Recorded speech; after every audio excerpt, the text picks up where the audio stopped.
Sabe, o ouro era para estar se movendo, certo? Mas não está. Pelo contrário, parece que o preço está completamente travado, andando de lado, como se tivesse caído numa armadilha invisível. E nesta análise, a gente vai descobrir que armadilha é essa e, principalmente, por que ela existe. A pergunta que todo mundo está se fazendo é essa: por que o óleo está nessa calmaria toda, sem nenhum movimento expressivo? A resposta, olha, não é nada aleatória. Existe uma força de mercado poderosa e invisível que está segurando o preço. E é exatamente isso que a gente vai desvendar agora. E aqui tem uma frase da nossa análise que muda totalmente a perspectiva. Muita gente tenta adivinhar para onde o preço vai explodir, né?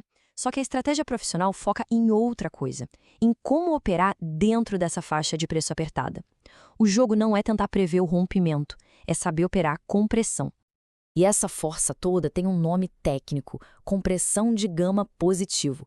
Mas calma, vamos ignorar a complexidade desse nome por um instante. O que importa mesmo é entender que esse é o conceito central que explica por que o ouro está se comportando desse jeito. Para a gente entender melhor, vamos pensar no preço do ouro como se ele estivesse preso numa morsa, sabe? Sendo espremido por forças opostas que simplesmente não deixam ele se mover para lugar nenhum. E com o preço ali gerando em torno de 43,20, o ouro está bem no epicentro dessa zona de neutralização. Qualquer tentativa de subida é rapidinho vendida e qualquer queda é imediatamente comprada. E o resultado? Bom, o preço simplesmente não consegue ganhar tração para nenhuma direção. Na prática, o que a gente vê é exatamente isso. As altas são recebidas com vendas, as quedas encontram compradores. O resultado é uma volatilidade esmagada. Na superfície, o mercado parece calmo, quase parado, mas por baixo é uma batalha intensa, um verdadeiro cabo de guerra. E essa força por trás de toda essa calmaria tem nome. Vamos chamar de poço de gravidade gama. Pensa numa força que fica puxando o preço de volta para um ponto central, não importa para onde ele tente escapar. Então, o ponto crucial é este. Gama positivo significa que os grandes players do mercado, os chamados dealers, estão posicionados de um jeito que os força a agir contra a tendência do momento. Ou seja, se o preço sobe, eles vendem para se proteger. Se o preço cai, eles compram.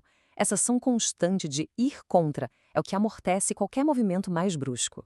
E esse slide aqui ilustra a diferença perfeitamente. O cenário atual é o da esquerda, um pântano, onde o preço se move com muita dificuldade, sempre sendo puxado de volta.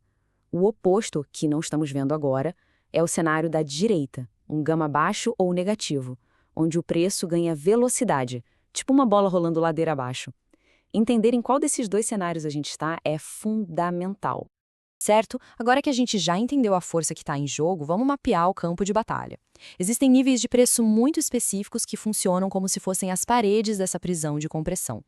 E aqui está o mapa. Repara só como o preço atual, 4.320, está completamente sanduichado. Lá em cima, temos resistências fortes, a principal sendo a tal da muralha de Cole, em 4.371. E embaixo, suportes importantes, com a muralha de Put em 4.071 atuando como piso final. O preço está literalmente ricocheteando entre essas zonas. Ok, com um mapa em mãos, a questão passa a ser como se navega nesse território. A análise nos dá estratégias bem claras para operar dentro dessa zona. Para quem opera no curto prazo, a estratégia é simples e exige disciplina. Não é sobre apostar em grandes movimentos.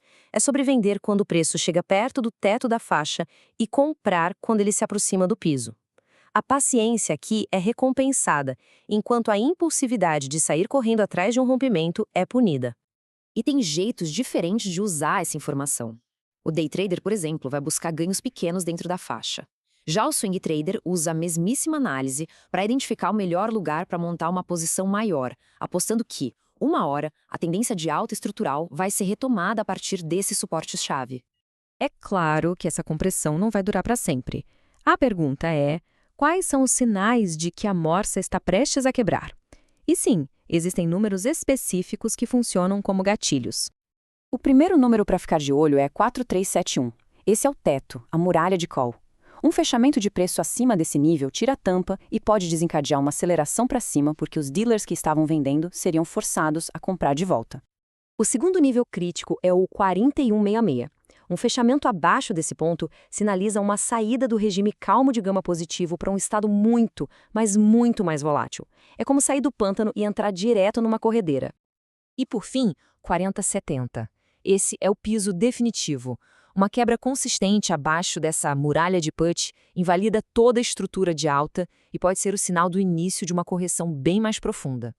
Certo, então vamos juntar todas as peças do quebra-cabeça e sintetizar a ideia central de toda essa análise. Resumindo, a força estrutural do ouro ainda existe, mas ela está temporariamente neutralizada por essa dinâmica de gama. O mercado está num cabo de guerra, e a estratégia vencedora, pelo menos por enquanto, é operar essa rotação entre os extremos e não apostar tudo num rompimento que ainda não aconteceu. E isso nos leva a uma pergunta final, que é muito importante. Se não dá para a gente simplesmente prever para onde o preço vai, qual é a abordagem correta a se ter?